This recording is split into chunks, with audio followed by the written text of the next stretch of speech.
Hey guys, welcome to my channel. Today we will talk about अपने era की superstar actress Rimi Sen, जिन्होंने एक से बढ़कर एक कल्ट क्लासिक मूवीज में काम किया था जो कि सुपर डुपर हिट रही थी। तो शुरू से शुरू करते हैं। फर्स्ट ऑफ ऑल, रिमी जो है वो बंगाली है एंड उनका बचपन का नाम सुबिमित्रा सेन है and she is 1981 born. So now she is approx 42 और 43 एंड रिमी कोलकाता बॉर्न है एंड वहीं पर उन्होंने अपनी एजुकेशन वगैरह कंप्लीट किया है। एंड रिमी एक नॉर्मल मिडिल क्लास फैमिली से बिलोंग करती थी एंड उनको बस पैसे कमाने थे एंड उनको एक्टिंग में शुरू से ज़्यादा कोई इंटरेस्ट था नहीं। वो तो उनको अपॉर्चुनिटी मिली एंड शी एक्सेप्टेड। तो जानते हैं कैसे। तो रिमी की पहली बॉलीवुड मूवी आई थी 2003 में एंड 2002 में Rimi was doing modelling and जो आमिर खान है ना, वो कोका कोला ब्रांड के उस टाइम ब्रांड एम्बेसडर थे। तो कोका कोला अपना नया एड कैंपेन शुरू करने वाला था जिसका नाम था ठंडा मतलब कोका कोला, जिसमें आमिर प्ले कर रहे थे एक टपोरी सेल्समैन का कैरेक्टर एंड एक ब्यूटीफुल चेहरा ढूंढा जा रहा था जिसके लिए रिमी सेन को सिलेक्ट कर लिया गया। एंड जब वो एड रिलीज हुई तो प्रोड्यूसर रतन जैन ने उन्हें देखा एंड हंगामे के लिए रोल ऑफर कर दिया एंड शी एक्सेप्टेड। एंड जो कोका कोला का एड है ना, वो लगान के डायरेक्टर आशुतोष गोवारकर ने ही बनाया था। एंड जब वो स्वदेश मूवी बना रहे थे तो रिमी ने ऑडिशन दिया बिकॉज वो कुछ कॉमेडी से हटके अलग करना चाहती थी, but as we all know कि वो रोल उनको नहीं मिल पाया एंड ऑफकोर्स गायत्री जोशी को मिल गया।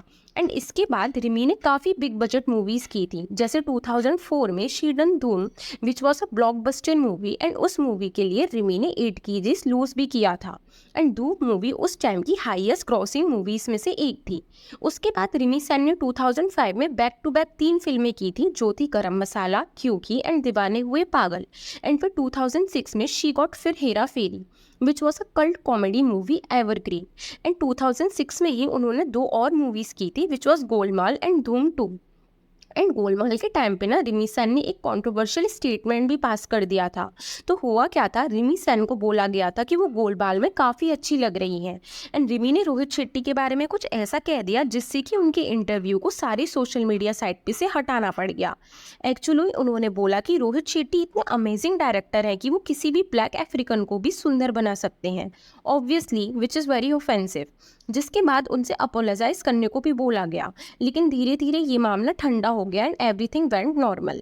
अब करियर की स्टार्टिंग में रिमी ने इतनी सारी मूवीज़ कर ली थी, वो भी इतने बड़े बड़े स्टार के साथ एंड वो सारी हिट भी हो गई थी ऑलमोस्ट। तो रिमी को कॉमेडी फिल्म्स का लकी चार्म मानने लग गए थे लोग एंड उनको कॉमेडी मूवीज के लिए टाइपकास्ट कर दिया था कि that she good only in comedy film, जो कि रिमी को बिल्कुल पसंद नहीं आ रहा था because she wanted to do something serious. उन्हें कुछ चैलेंजिंग करना था। तो रिमी को फाइनली एक सीरियस टाइप मूवी मिली जिसका नाम था जॉनी गद्दार, जो कि नील नितिन मुकेश के साथ करी थी उन्होंने, directed by Shri Ram Raghavan. But ये मूवी भी कुछ चल नहीं पाई एंड फिर 2008 में रिमी ने एक और कॉमेडी मूवी की जिसका नाम था देताली एंड वो भी कुछ खास चल नहीं पाई थिएटर्स में।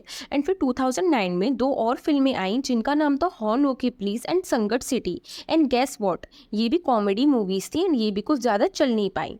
एंड रिमी की कॉमेडी मूवीज आई थी। एट द एंड रिमी की 2 लास्ट मूवीज और आईं जिनका नाम था थैंक यू एंड शार्गिट, जिसमें से थैंक यू अगेन एक रोमांटिक कॉमेडी मूवी थी एंड शागिर्द was the action thriller movie, लेकिन दोनों ही बॉक्स ऑफिस पर फ्लॉप हो गई। जिसके बाद रिमी ने और कोई मूवी नहीं की, she quit the acting and इसका मेन रीज़न रिमी ने यही बताया कि उनको एक्टिंग करना पसंद नहीं था, उनको बस पैसे कमाने थे। तो वो इस फील्ड में आई एंड जब वो एक्टिंग कर भी रही थी उन्हें कुछ चैलेंजिंग नहीं मिल रहा था, उन्हें बस कॉमेडी रोल्स मिल रहे थे जो उनके लिए बहुत बोरिंग हो रहा था। तो इसलिए उन्होंने फेड अप होकर एक्टिंग छोड़ दी। तो इसके बाद ना रिमी केम इन बिग बॉस। तो 2015 में रिमी ने बिग बॉस के सीजन 9 को साइन कर लिया एंड उन्होंने वहाँ बहुत नाटक करे। वो रोती थी बिग बॉस में कि मुझे घर जाना है वगैरह वगैरह, क्योंकि उनको बिग बॉस के घर से नेगेटिव वाइब्स आती थी। एंड 7वें हफ्ते में ना फिर रिमी एलिमिनेट हो गई। तो जब वो बाहर गई तो मीडिया ने उनसे क्वेश्चन किए कि आपको पता था कि अंदर क्या होने वाला है जब भी आप गई एंड वहाँ पे ऐसा नाटक क्यों किया। तो रिमी आंसर्ड कि मेरे को लगा शो स्क्रिप्टेड है एंड कुछ तो लोग होंगे वहाँ जो बताएंगे कि आपको ऐसा करना है, बट शो बिल्कुल भी स्क्रिप्टेड नहीं था एंड मुझे वहाँ की नेगेटिविटी एंड लड़ाई झगड़े एक्सेप्ट नहीं किए जा रहे थे, मुझे अजीब लग रहा था, फिर इसलिए वो बिग बॉस से बाहर आना चाहती थी। फिर ना 2016 में रिमी ने एक मूवी प्रोड्यूस की जिसका नाम था भूतिया सिंह बॉर्न टू रन। इसमें मनोज बाजपेयी थे एंड एक बच्चा था मयूर पटोले एंड ये मूवी एक रियल बच्चे के ऊपर बेस्ड है पूर्णिया सिंह करके, जिन्होंने 5 साल की उम्र में 48 मैराथन दौड़े हैं। इस फिल्म में मनोज भाई बाजपेयी उस बच्चे के कोच बने थे एंड मयूर ने बुढ़िया का रोल प्ले किया था। फिर इस मूवी के 3-4 साल बाद रिमी का कुछ खास अता पता था नहीं, लेकिन 2020 में रिमी ने एक luxury car brand land rover पर केस फाइल कर दिया था कि उस कंपनी ने उन्हें एक डिफेक्टिव कार दी एंड उन्हें मेंटली हैरेस भी किया। तो हुआ क्या था, रिमी ने 2020 में लैंड रोवर खरीदी थी 92 लैक्स की। तो उस टाइम ना कोविड चल रहा था, तो रिमी उस कार को ज़्यादा चला नहीं पाई। वो कार मेजरली खड़ी हुई थी एंड जब फाइनली उन्होंने वो कार निकाली तो उन्होंने देखा कि उसके सनरूफ में प्रॉब्लम है, उसके साउंड सिस्टम में भी कोई दिक्कत है एंड रियर एंड कैमरा भी खास काम नहीं कर रहे। तो रिमी गाड़ी चला रही थी और रियर एंड कैमरा ठीक ना होने की वजह से उनकी गाड़ी खंभे में लग गई एंड फिर रिमी ने मेंटल हैरेसमेंट का और एक डिफेक्टिव कार देने की वजह से 50 करोड़ का मुआवजा मांगा एंड 10 लाख रुपीज़ का लीगल कॉस्ट मांगा एंड साथ ही खराब कार के लिए पैसे वापस देने की भी डिमांड की, जिसके बाद अभी कोई भी स्टेटमेंट नहीं आया है।